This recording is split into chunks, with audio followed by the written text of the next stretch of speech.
a dangerous guy, right? I could be considered dangerous, yes. You actually told Dr. Urtanis about a month ago that the people in the jail have no idea how dangerous you are. No, they don't. Is that one of those times when you did that smile? Is that one of those times when you can kind of fake your body language? You told me yesterday? No, I smile because it's funny that all the people in there have no idea who they're messing with. It all started at 4:15 in the morning when the police officer received a phone call from a badly hurt young girl trying to describe a home invasion, begging them to save her mom.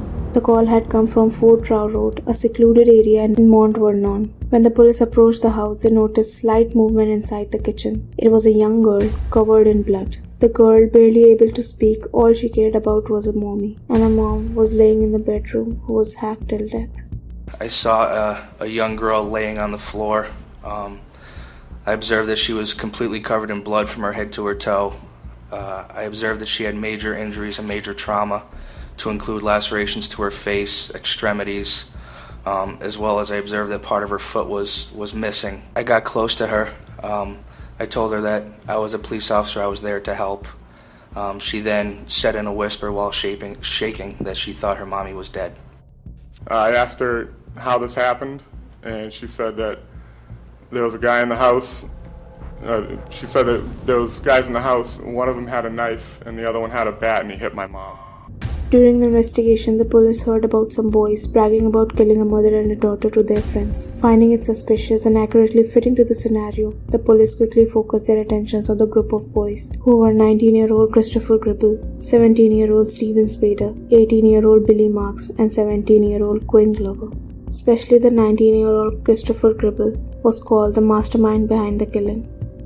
He was described as psychotic and socially dysfunctional. He blamed everything on his mom. At the age of 14, he first had the thought of torturing and killing his mother. Over the years, he had allegations of molestation against him, so his parents sent him to a church-run counselor. When he was 17, he had undergone psychological testing. The test findings that you found and your clinical observations, what treatment would be recommended? Long-term psychotherapy, especially when I found out that he had expressed homicidal ideation to Dr. Tallarico. He expressed significant homicidal ideation, which I was not aware of, and that raised my concern about his dangerousness. Just to explain for the jury what homicidal ideation is. Well, he had thoughts of killing people, killing somebody. When Gribble returned home, his relationship with his family deteriorated. This was when he became extremely close to Steven Spader, someone he already knew from the Scouts. And this was the time their life turned towards crime and violent behavior. Steven Spader was Christine and Steve's adopted son. His childhood was normal and a happy one, full of birthdays and family vacations. Ever since he started middle school, he started taking cocaine and drugs. Prosecutor Jeffrey Stelzen describes Spader as someone who had no regard for anybody else's life or well-being. He was the one who formed the Disciples of Destruction and appointed himself as the president of the group. The defendant was talking about he wanted to do. Breaking into houses, and he talked about eating people, roasting people, putting heads on stakes, making scenes for the press. It was... Did he ever use the term sleeping over? He did, sir. And what did you take that to mean, sleeping over people's houses? Staying over the night with the bodies, making a scene, doing things like eating. Did he talk about breaking into homes just to kill people? No. What else did he want to do when he broke into homes? Take valuables, money, jewelry, anything to make money. Who was the defendant talking to when he talked about breaking into homes, killing people, stealing stuff from the homes? He was talking to myself, Billy Marks, Chris Gribble. In the days leading up to what happened in Mount Vernon, did he continue to talk about killing people, murdering people, the defendant? They became more prevalent, actually. On October 2nd, 2009, Spader and Marks were driving through Trow Road and selected the isolated house of the victims for their next attack. Spader and Gribble agreed to break in and kill people inside the house. 4th October 2009 was a dark night when 4 of them drove up to the Cates' house, broke in and violently chopped and slashed the sleeping mother with a machete. They then went towards the child, slashing and chopping her leg off. They then stole jewelry and left, believing the child was dead, but she wasn't. On October 5th, right after the day of the incident, the boys were arrested. Gribble straight away denied any involvement, but in the middle of the interrogation, when the officer told him that the girl is alive, right at that moment he realized there was no escape for him. Assuming that somebody specifically tried to kill them, like, that rubs against my conscience personally. I'm one of those type of gentlemanly chivalry sort of guys that you don't even hit girls, let alone go out and treat them badly. And if the girl's in the hospital, obviously she probably got injured or something. Chris, it's funny you should mention that, because I want to let you know, she is going to survive, fortunately. That's good. Yeah, that is real good, because it's real good because she deserves to be alive, and so does so does the lady, I'm sure. You know, but you know what else is good? It's good because she can ID the 2 people that That'd be were good. in the house. That'd be awesome. I hope you guys can do that. After realizing that it was no good to hide anything, Christopher started to speak, and he never stopped. It was exciting for him to describe what he has done, almost like a victory he has accomplished.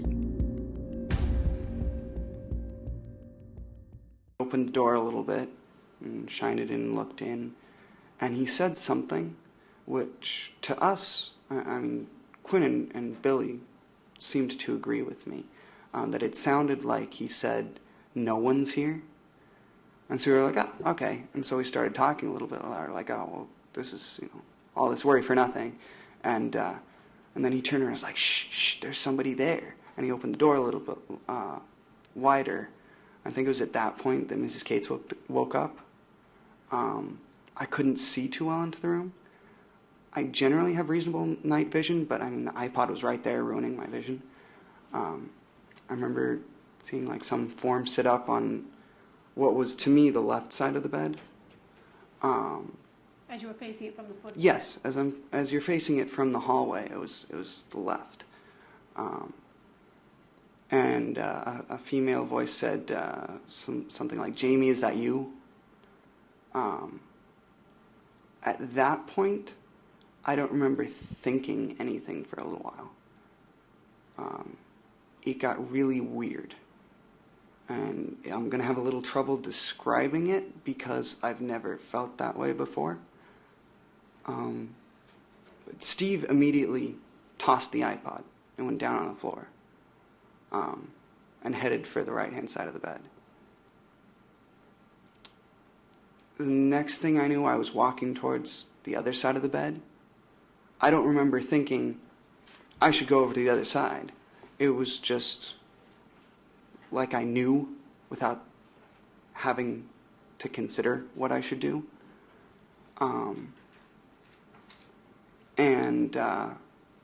I don't remember when I pulled the knife out from the sheath.